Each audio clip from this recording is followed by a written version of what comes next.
All right, let's bring back the front bench to unpack the significance of this convention. With me this evening, Denise Ciele, Joël Denis Belvance, and from Ottawa and Calgary, respectively, I should say, Kathleen Monk and Sabrina Grover. Hello again.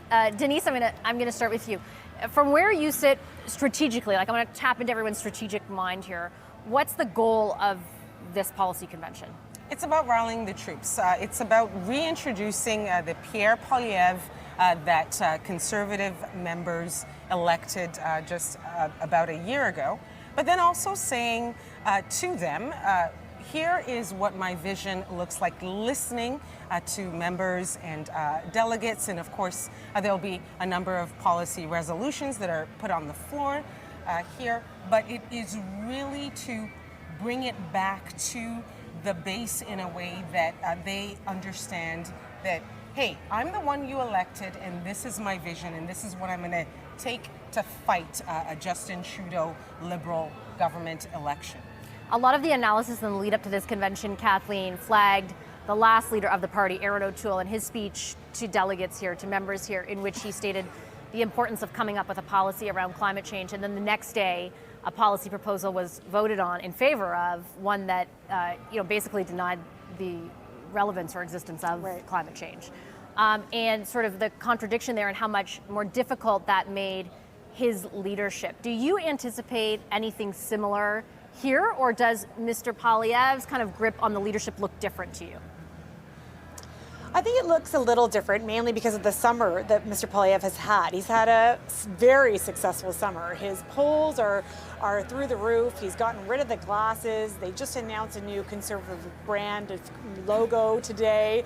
And I think he's going to be facing a pretty enthusiastic and warm embrace from the membership in Quebec City. So I don't think he's going to have the same kind of rocky start that O'Toole did.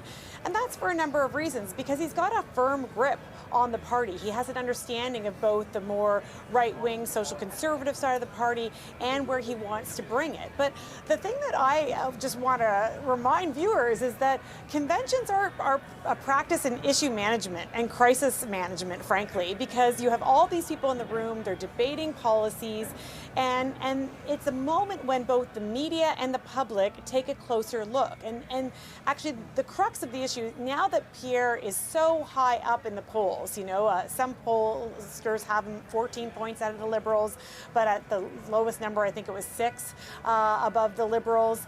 And that means that Canadians and the media are going to be paying more attention to him and what he says. And one of the surprising things is that for an opposition leader who has been talking all summer about the housing crisis and the affordability crisis, there is a complete lack of policies that actually address those issues at their convention. I think I counted one housing policy issue that actually made it through their vetting process, but only 3 were submitted in the first place. And on affordability, there's not much either. And so if Pierre can only give a negative takedown of the government's ideas, but not actually put forth a vision, when Canadians are paying more attention to him and his party, I think that he could have some trouble.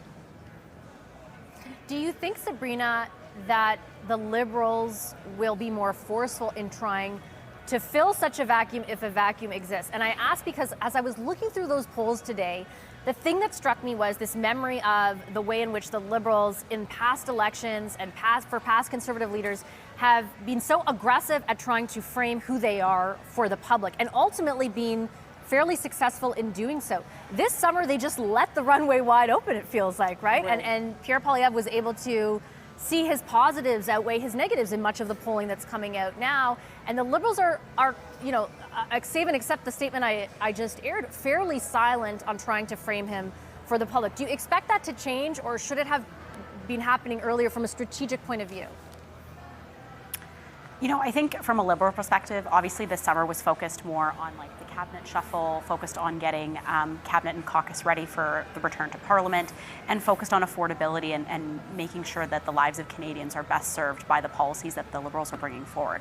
I think they've done a good job on the policy side, both in the last 12 months, but also in the last 18 months, things like the childcare, things like the grocery rebate. They've made those steps to put forward a good policy.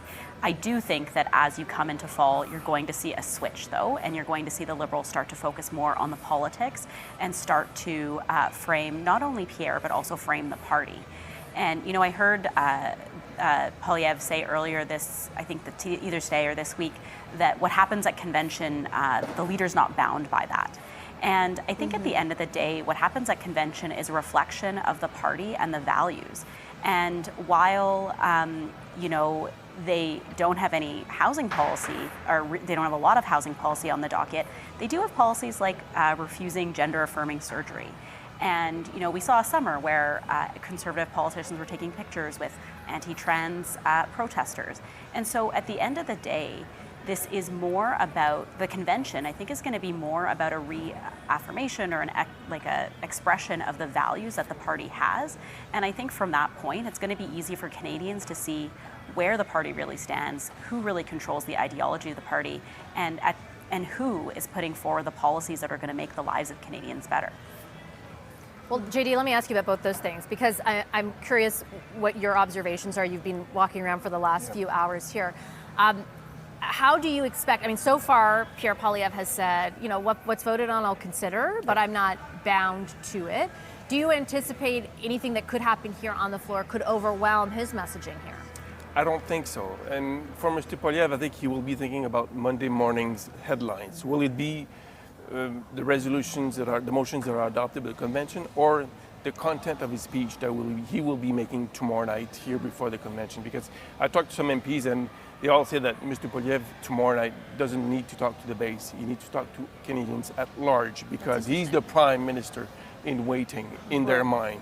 And the key will be to remain humble, not to be arrogant, because they're surfing high in the polls right now. How do you keep that momentum without being arrogant? And that's going to be the challenge for the Conservative Party: keep that momentum without looking arrogant.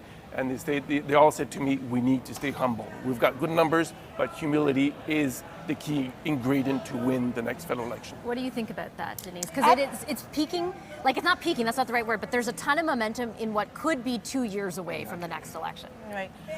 And look, I think there's still something that the Conservative Party needs to battle against, is narratives around what is that hidden agenda. These policy conventions are messy. We've seen that with the NDP, Liberal conventions, some stuff, just is put on the floor, and exactly as Pierre has said, the right to express your views as members, that's important, living in a democracy.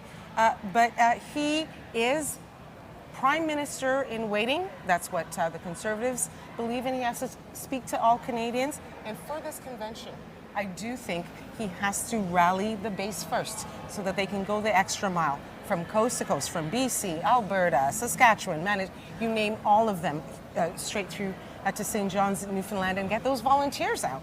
So there's a lot of that has to happen If here. I may say quickly, I think it was wise for Mr. Poilievre to say that if there are some motions I don't like, I won't consider them. So it was a subtle message to the base: don't force dumb things on me, because I will not take it into consideration. So that was a clear message right off the bat before the convention started. I think it was wise on his part. I just have 30 seconds left, Kathleen, but I do think it's a potential vulnerability. For example, if the base here decides to vote in favor of banning gender-affirming surgery for minors, he will have to come and say how he stands on that policy, right, by virtue of what JD just said. That is a potential vulnerability. That's right, and Pierre Poilievre has already said that that's a decision of the provinces that he didn't want to weigh into, but if his base is voting for it, he will be forced to react. And just a reminder that Andrew Scheer was 10 points ahead of the Liberals, and then it didn't play out in the election when that happened. And the same thing, frankly, with Aaron O'Toole, who, when he was Conservative leader, was called a freight train in terms of heading right towards a majority territory. So the ability for the Conservative Party to keep this momentum up is going to be key. Okay, I've got to leave it there. Sabrina Grover, Kathleen Monk, Joelle Denis Belvance, and Denise CLA, thank you so much to our